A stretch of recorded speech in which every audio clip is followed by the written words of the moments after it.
नमस्कार दोस्तों, मैं विनीत एक बार फिर आप सभी का स्वागत करता हूं आपके चैनल प्रॉब्लम टू सॉल्यूशन पे।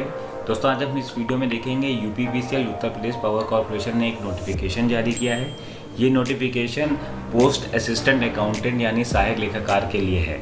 तो आज हम इस वीडियो में देखेंगे कि इस पोस्ट के लिए कितनी वैकेंसीज़ हैं, क्या एलिजिबिलिटी रखी गई है और क्या कौन कौन से कैटेगरी के लोग इस फॉर्म को फिल कर सकते हैं, सैलरी क्या रखी गई है, एग्ज़ाम का पैटर्न क्या है, क्या सिलेबस आएगा और इसका ऑनलाइन रजिस्ट्रेशन हम लोग कैसे करेंगे। तो दोस्तों, हम लोग चलते हैं वीडियो की तरफ।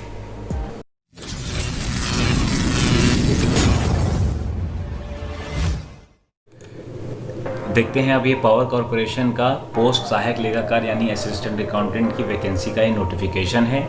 तो हम लोग चलते हैं अब नोटिफिकेशन की तरफ। तो नोटिफिकेशन में सबसे पहले इन्होंने यहाँ पे देखिए मेंशन किया हुआ है कि आवेदन केवल ऑनलाइन प्रोसीजर के थ्रू ही होगा।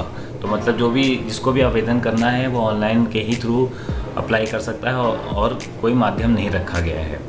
अब चलते हैं पद की तरफ। यहाँ पे देखिए असिस्टेंट अकाउंटेंट में ओबीसी के लिए 21 नंबर रखे गए हैं, एससी के लिए 11 नंबर रखे गए हैं और एसटी के लिए 1 नंबर वैकेंसी रखी गई है। अब सबसे बड़ी इम्पॉर्टेंट बात इसने यहाँ पे दी हुई है कि जो भी अभ्यर्थी यहाँ पे अप्लाई करेंगे उनके पास आधार कार्ड होना चाहिए, या आधार कार्ड ना हो उनके पास तो कोई वैलिड फ़ोटो आईडी कार्ड होनी चाहिए, यानी आप पैन कार्ड या फिर वोटर आईडी आप लेके जा सकते हैं। सेकंड चीज़ बात करते हैं, जो एग्ज़ाम इसका होगा वो एक सीबीटी पैटर्न के हिसाब से होगा, मतलब आपका कंप्यूटर बेस्ड टेस्ट के पैटर्न पे इसका एग्ज़ाम होगा। और इस एग्ज़ाम को वही लोग भर सकते हैं जो इसके मूल निवासी हों, उत्तर प्रदेश के मूल निवासी होंगे, वही इस पोस्ट के लिए अप्लाई कर सकते हैं। अब बात करते हैं यहाँ पे वेतन की। तो वेतन यहाँ पे काफ़ी अच्छा रखा गया है। 29,800 से लेके 94,300 रुपये तक का इसका वेतन है, जो कि काफ़ी अच्छा वेतन है। अब बात करते हैं यहाँ पे एलिजिबिलिटी की। तो एलिजिबिलिटी भी बहुत साधारण सी रखी गई है। आपके पास कॉमर्स बैकग्राउंड से इसका ग्रेजुएशन होना चाहिए, एक मान्यता प्राप्त यूनिवर्सिटी से या फिर किसी डिग्री कॉलेज से। तो एजुकेशन लेवल भी काफ़ी हाई क्लास का नहीं रखा गया है, एक सिंपल पैटर्न का ग्रेजुएशन रखा गया है। अब बात करते हैं आयु की। जो एज लिमिट रखी गई है वो 21 साल से लेकर 40 साल तक की इसमें एज लिमिट रखी गई है। अब बात करते हैं हम लोग यहाँ पे आरक्षण में एक बार चीज़ देख लेते हैं कि जो विकलांग लोग हैं उनके लिए इन्होंने 4% का आरक्षण रखा गया है। जो टोटल नंबर ऑफ़ वैकेंसीज़ होंगी उसका जो 4% निकलेगा वो आपको यहाँ पे उनका आरक्षण रहेगा। अब बात करते हैं कि एग्ज़ाम पैटर्न क्या है, किस तरीके से एग्ज़ाम होगा। तो एग्ज़ाम जो है वो यहाँ पे सीबीटी बेस पे होगा, मतलब कंप्यूटर बेस्ड टेस्ट होगा, जो कि 2 भाग में होगा। आपका पहला एग्ज़ाम जो होगा वो 50 मार्क्स का होगा, यहाँ पे देखिए मेंशन भी किया हुआ इन्होंने, 50 मार्क्स का होगा। और सेकंड एग्ज़ाम जो होगा वो 150 मार्क्स। पहला पेपर आपका होना है वो कंप्यूटर से रिलेटेड, उसमें क्वेश्चंस आएंगे जो कि सीबीटी बेस्ड होगा, कंप्यूटर बेस्ड टेस्ट होगा। उसमें ओ लेवल स्तर के क्वेश्चंस पेपर आएंगे और क्वेश्चंस जो होंगे वो 50 क्वेश्चंस आएंगे उसमें। और हर एक क्वेश्चन का नंबर जो है वो 1 अंक रखा गया है, एक मार्क्स का एक क्वेश्चन रखा गया है। और नेगेटिव मार्किंग जो है वो आपकी हर गलत आंसर पे आपका 0.25 मार्क्स माइनस हो जाएगा। और पहला एग्ज़ाम पास होने के लिए आपको 50% मार्क्स लाना ज़रूरी है, तभी आप दूसरे एग्ज़ाम के लिए आप अप्लाई कर सकेंगे, उसमें बैठ सकेंगे। तो दूसरे एग्ज़ाम की पैटर्न की तरफ चलते हैं। ये भी एक सीबीटी बेस्ड ही एग्ज़ाम होगा, जिसका सिलेबस जो है उसमें general English, general Hindi, arithmetic, accountancy और ऑडिटिंग एंड इनकम टैक्स से रिलेटेड क्वेश्चंस आएंगे। अकाउंटेंसी के लिए इन्होंने यहाँ पे कुछ पॉइंट्स दिए हैं कि उसमें क्या क्या पूछा जाएगा। और ऑडिटिंग इनकम टैक्स में भी यहाँ पे इन्होंने मेंशन किया हुआ है कि किससे रिलेटेड क्वेश्चंस आए। यहाँ पे ऑनलाइन फ़ीस की यहाँ पे देखिए पैटर्न दिया हुआ है ऑनलाइन फ़ीस का। इसमें सबसे इम्पॉर्टेंट बात यह है कि एक बार अप्लाई करने के बाद, एक बार फ़ीस सबमिट करने के बाद वो फ़ीस रिफंडेबल नहीं है, वो फ़ीस आपको वापस नहीं मिलेगी। और जो भी ऑनलाइन के लिए यहाँ पे देखिए लिंक दिया हुआ है upcl.org पे जाके आप यहाँ पे अपना रजिस्ट्रेशन कर सकते हैं। रजिस्ट्रेशन के लिए यहाँ पे कुछ इम्पोर्टेंट डेट दी गई हैं। ये 9 सितंबर 2020 से शुरू हो जाएगा और ये 29 सितंबर 2020 तक इसकी अवधि रहेगी। तो जितनी जल्दी हो सके आप ऑनलाइन रजिस्ट्रेशन। एग्ज़ाम के लिए जो टेंटेटिव मंथ रखा गया है वो अक्टूबर रखा गया है। तो अक्टूबर के लास्ट वीक में आपका एग्ज़ाम होगा। तो तो जो भी डेट कंफर्म होगी वो UPPCL की वेबसाइट पे आएगा, वहाँ पे नोटिफिकेशन, और आपको हमारे चैनल पे भी इसका नोटिफिकेशन मिलेगा। तो आने वाले सभी अपडेट्स के लिए चैनल को प्लीज़ सब्सक्राइब करिए और वीडियो को लाइक एंड शेयर करना ना भूलिए। तो दोस्तों अब हम चलते हैं ऑनलाइन रजिस्ट्रेशन की तरफ। रजिस्ट्रेशन शुरू करने से पहले मैं बता दूं, ऑनलाइन रजिस्ट्रेशन का लिंक आपको डिस्क्रिप्शन में मिल जाएगा, आप वहां से भी जाके रजिस्ट्रेशन अपना कर सकते हैं। और इस पोस्ट के लिए जो नोटिफिकेशन है उसका भी लिंक आपको डिस्क्रिप्शन में मिल जाएगा, आप डिटेल वहां से भी जाके देख सकते हैं। तो अब हम चलते हैं ऑनलाइन रजिस्ट्रेशन की तरफ। सबसे पहले हम गूगल पर टाइप करेंगे UP एनर्जी, यहाँ पर देखिए आ रहा है, UP एनर्जी पर क्लिक करेंगे। जो सबसे पहली वेबसाइट आएगी हम उस पर क्लिक करेंगे तो हमारा जो पोर्टल है वो इस तरीके से ओपन हो जाएगा। UPPCL का जो पोर्टल है उस तरीके से ओपन हो जाएगा। यहाँ पे देखिए टॉप पे दिया हुआ है वैकेंसी एंड डिटेल, तो वैकेंसी पे हम क्लिक करेंगे और यहाँ पे जो सेकंड नंबर पे जो असिस्टेंट अकाउंटेंट का एडवर्टाइजमेंट दिया हुआ है और यहाँ पे देखिए व्यू और डाउनलोड दिया है, हम इस पर क्लिक करेंगे। इस पर क्लिक करने के बाद यहाँ पे इंस्ट्रक्शंस ओपन हो जाएगा। जो इम्पोर्टेंट इंस्ट्रक्शंस हैं कैंडिडेट के लिए वो दिया हुआ है, इंपॉर्टेंट डेट दी हुई है और कैसे फॉर्म को फिल करना है उसके इंस्ट्रक्शंस दिए हुए हैं। तो आइए एक ओवरव्यू देख लेते हैं। यहाँ पे देखिए इन्होंने 3 पॉइंट्स दिए हुए हैं जो काफ़ी इंपॉर्टेंट हैं। यहाँ पे पहले पॉइंट में इन्होंने मेंशन किया है कि जो भी कैंडिडेट हैं जिनको भी अप्लाई करना है वो टाइम ख़त्म होने से पहले, मतलब लास्ट डेट आने से पहले ही अपना फॉर्म फिल कर लें, क्योंकि लास्ट मिनट अगर कोई रश होती है और कैंडिडेट अपना फॉर्म सबमिट नहीं कर पाता है तो UPPCL की कोई रिस्पॉन्सिबिलिटी नहीं है। सेकंड पॉइंट की तरफ चलते हैं। यहाँ पे इन्होंने कहा है कि एप्लीकेशन फॉर्म फिल करने के बाद और पेमेंट फ़ी देने के बाद आप उसका जो एक्नॉलेजमेंट होगा वो स्लिप आप वहाँ पे डाउनलोड कर लीजिए या उसका प्रिंट आउट लेके रख लीजिए आगे रेफरेंसेस के लिए। और थर्ड पॉइंट में इन्होंने कहा है कि जो भी एप्लीकेशन फॉर्म और पेमेंट रिसिप्ट जो होगी वो हार्ड कॉपी पावर कॉर्पोरेशन पे नहीं भी जमा करना चाहते हैं, उनके लिए 2 दिन का टाइम एक्स्ट्रा दिया गया है। वो 1 अक्टूबर 2020 तक ये चालान जाके बैंक में जमा कर सकते हैं और वहाँ फीस जमा कर सकते हैं। अब यहाँ पे देखिए ऑनलाइन रजिस्ट्रेशन के लिए इंस्ट्रक्शंस दिए हुए हैं। यहाँ पे पहला पॉइंट दिया हुआ है आई एग्री, लास्ट में जो एक पॉइंट दिया हुआ है आई एग्री पे सेलेक्ट करना है और फिर स्टार्ट बटन करना है, तो आपका फर्दर रजिस्ट्रेशन शुरू हो जाएगा। अब यहाँ पे ये डाउनलोड डिटेल एडवर्टाइजमेंट जो है वो आपका एडवर्टाइजमेंट के लिए क्लिक करेंगे तो जो भी एडवर्टाइजमेंट है, जो भी नोटिफिकेशन है उसको आप व्यू कर सकते हैं। थर्ड पॉइंट पे इन्होंने कहा है कि रजिस्ट्रेशन से पहले जो कुछ कंटेंट चाहिए, जो डॉक्यूमेंट्स चाहिए, वो यहाँ पे इन्होंने पॉइंट्स दिया हुआ है। एक वैलिड ईमेल आईडी चाहिए, एक्टिवेटेड मोबाइल नंबर चाहिए, passport size photo scan copy चाहिए और आपका एक सिग्नेचर वो भी स्कैन कॉपी में चाहिए। और यहाँ पे फोर्थ पॉइंट में लिखा हुआ है कि कैंडिडेट कैटेगरी जो दी हुई है, एक बार कैंडिडेट अगर ऑनलाइन एप्लीकेशन को फिल कर देता है तो वो चेंज नहीं कर सकता है, ना ही वो एडिट होगा ना ही वो चेंज कर सकता है। तो इसलिए बहुत ही ध्यान से डिटेल भरिएगा, कुछ भी डिटेल गलत मत भरिएगा। अब यहाँ पे हाउ टू अप्लाई में दिया हुआ है, कैसे होना है वो तो मैं अभी ऑनलाइन रजिस्ट्रेशन में आपको बता दूंगा कैसे करना है।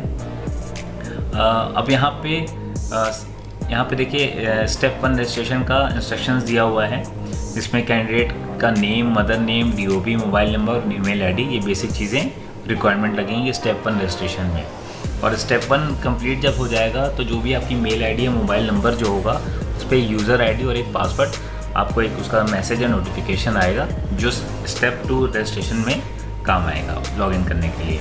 अब स्टेप 2 के लिए इन्होंने एप्लीकेशन के लिए कुछ 2 चीज़ें बताई हैं, जो कि फ़ोटोग्राफ और सिग्नेचर है, जो कि JPG और PNG फॉर्मेट में होना चाहिए। फ़ोटोग्राफ के लिए इंस्ट्रक्शंस दिया गया है कि लास्ट 3 मंथ से पुरानी फ़ोटो नहीं होनी चाहिए और जो आप फ़ोटो यूज़ करेंगे वो पासपोर्ट साइज़ में होनी चाहिए, प्लस आपकी आइज़ जो हो वो कैमरे के सामने हो, फेस इधर उधर नहीं होना चाहिए और 100 KB से ज़्यादा साइज़ नहीं होना चाहिए। 100 KB से कम की ही JPG या JPEG फॉर्मेट होना चाहिए। सिग्नेचर में यहाँ पे सिग्नेचर के लिए इन्होंने पॉइंट्स दिए हुए हैं, वाइट पेपर पे विद ब्लैक पेन से ही आपको साइन करना है वाइट पेपर पे, और उसकी फ़ोटो आप कैमरे से भी ले सकते हैं या उसका आप स्कैन करा के भी डायरेक्ट अपलोड कर सकते हैं। उसका साइज़ भी यहाँ पे मेंशन किया गया है, 30 KB से ज़्यादा साइज़ नहीं होना चाहिए। तो अब हम चलते हैं रजिस्ट्रेशन की तरफ। तो यहाँ पे देखिए लास्ट में आई एग्री दिया हुआ है, आई एग्री पे हम क्लिक करेंगे और हम स्टार्ट करेंगे। तो स्टार्ट करके यहाँ पे ऑनलाइन रजिस्ट्रेशन का पेज ओपन हो जाएगा, देखिए अपलोड हो रहा है। अपलोडिंग में एक ये पेज ओपन होगा, इसको आप क्लोज कर दीजिएगा। यहाँ पे बेसिक रिक्वायरमेंट मांगी गई है, पोस्ट जो कि एक ही दी हुई है असिस्टेंट अकाउंटेंट, इस पर क्लिक करेंगे, पोस्ट कोड ऑटोमेटिक आएगा। कैंडिडेट नेम, यहाँ पे नेम आप अपना फिल करेंगे, मोबाइल नंबर जो एक्टिवेटेड मोबाइल नंबर है वो फिल करेंगे। कैंडिडेट नेम में ये देखिए स्ट्रिक्टली इन्होंने मेंशन किया गया है कि जो भी आपकी 10 की मार्कशीट पे हो या फिर 12 की मार्कशीट पे हो वही नाम ही यहाँ पे मेंशन करिएगा, कोई इधर उधर का नाम मत मेंशन करिएगा, वही नाम से कंसिडर होगा आपके आगे की चीज़ों के लिए। अब यहाँ पे फॉर्म मोबाइल नंबर कंफर्मेशन के लिए फर्स्ट सेकंड ऑप्शन दिया गया है। ईमेल आईडी आपको यहाँ पर डालनी है, कंफर्म करने के लिए ईमेल आईडी यूज़ करनी है। यहाँ पे देखिए कैप्चा दिया हुआ है, कैप्चा जो भी आपके सामने आ रहा होगा वही कैप्चा आपको यहाँ पे डाल के सबमिट करने के बाद आपके मोबाइल नंबर पे या फिर आपने जो मेल आईडी यूज़ करी है उस मेल आईडी पे इस तरीके का नोटिफिकेशन आएगा, इसमें यूज़र आईडी और पासवर्ड यहाँ पे मेंशन किया गया होगा। तो इस पासवर्ड को और यूज़र आईडी को आप लॉगिन के लिए यूज़ करेंगे। तो चलिए लॉगिन की तरफ करने के लिए हम वापस से UPPCL की वेबसाइट पे जाएंगे और नोटिफिकेशन वाले पार्ट पे जाएंगे। वहाँ पे दोबारा से हम क्लिक करेंगे व्यू एंड डाउनलोड पे, तो हमारा इंस्ट्रक्शंस पेज वापस से ओपन हो जाएगा। उसमें सबसे लास्ट में हमें जाना है, वहाँ पे आई एग्री पे क्लिक करना है और यहाँ पर ऑलरेडी रजिस्टर्ड कैंडिडेट के लिए ऑप्शन दिया हुआ है, इस पर हमें क्लिक करना होगा। इस पर क्लिक करेंगे तो हमें लॉगिन का पेज ओपन हो जाएगा। जो भी हमारे मोबाइल या हमारी मेल आईडी पे यूज़र आईडी और पासवर्ड आया है वो हम यहाँ पे जो भी हमारी मेल आईडी पे यूज़र आईडी पासवर्ड आया था वो हम यहाँ पे फिल कर लेंगे और लॉगिन करेंगे। अगर आपको अपना पासवर्ड भी चेंज करना है तो यहाँ पे पासवर्ड चेंज करने के लिए ऑप्शन दिया हुआ है, तो हम लॉगिन करने पे जो हमारा पेज होगा वही बेसिक इन्फॉर्मेशन होगा कैंडिडेट का, जिसमें हमें कैंडिडेट का application number, candidate name, mobile number और मेल आईडी अवेलेबल रहेगा। अब इसके आगे का फर्दर एप्लीकेशन फॉर्म फिल करने के लिए हम सबसे टॉप पे जाएंगे। यहाँ पे देखिए लिखा हुआ है click here to fill application form, इस पर क्लिक करेंगे तो हमें आगे के एप्लीकेशन फॉर्म में जो जो डिटेल फिल करनी है वो पेज ओपन हो जाएगा। देखिए अपलोडिंग हो रही है ये। यहाँ पे भी बेसिक इन्फॉर्मेशन आपको देनी है, जो भी एलिजिबिलिटी और फोटोग्राफ्स मांगे गए हैं वो आपको फिल करना है। यहाँ पे देखिए पोस्ट, एप्लीकेशन नंबर सब कुछ आ चुका है। एलिजिबिलिटी डिटेल्स में ये एलिजिबिलिटी डिटेल्स का पेज है। यहाँ पे देखिए पर्सनल डिटेल, क्वालिफिकेशन डिटेल और डिक्लेरेशन, ये 4 पेज दिए हुए हैं। चारों पेज को आपको फुलफिल करना है। पहले पेज में यहाँ पे एप्लीकेशन नंबर, पोस्ट सब दी हुई है। जेंडर आपको चूज़ करना है, कैटेगरी आपको चूज़ करना है जिस भी कैटेगरी में आप आते हो, और यहाँ पे डेट ऑफ बर्थ और पर्सनल डिटेल पे जाएंगे। पर्सनल डिटेल में आपका father name, mother name, marital status, Indian, Aadhaar number, ये सारी डिटेल आपको यहाँ पे देनी है। और परमानेंट एड्रेस और प्रेजेंट एड्रेस अगर आपका सेम है तो यहाँ पे सेम एज प्रेजेंट एड्रेस के लिए ऑप्शन दिया हुआ है, आप इसको येस कर सकते हैं। इसके बाद ऑप्शन आता है आपका क्वालिफिकेशन डिटेल। क्वालिफिकेशन डिटेल में आपकी 10th की डिटेल आपको फिल करनी है, किस यूनिवर्सिटी, किस बोर्ड से आपने किया है, किस स्कूल कॉलेज से किया हुआ है, कौन से सब्जेक्ट थे, PCM था, जो भी आपने लिया होगा, और यहाँ पे कौन से ईयर था वो ईयर आपको यहाँ से चूज़ करना होगा। और परसेंटेज मार्क्स भी मैंडेटरी है। 12th में भी सेम एज इट इज़ वैसे ही फिल करना है, university, board, institution, subject, year और मार्क्स। उसके बाद आपका आता है ग्रेजुएशन कंपलसरी, क्योंकि ग्रेजुएशन बेस पे ही एग्ज़ाम होगा आपका, तो ग्रेजुएशन के यहाँ पे ऑप्शन दिया हुआ है, या तो graduation degree, subject commerce automatic रहेगा, यूनिवर्सिटी किस यूनिवर्सिटी से क्या है, कॉलेज, ईयर ऑफ पासिंग और मार्क्स। आई कन्फर्म पे आप क्लिक करेंगे और सेव नेक्स्ट की तरफ करेंगे तो सीधे आप डिक्लेरेशन पे आ जाएंगे।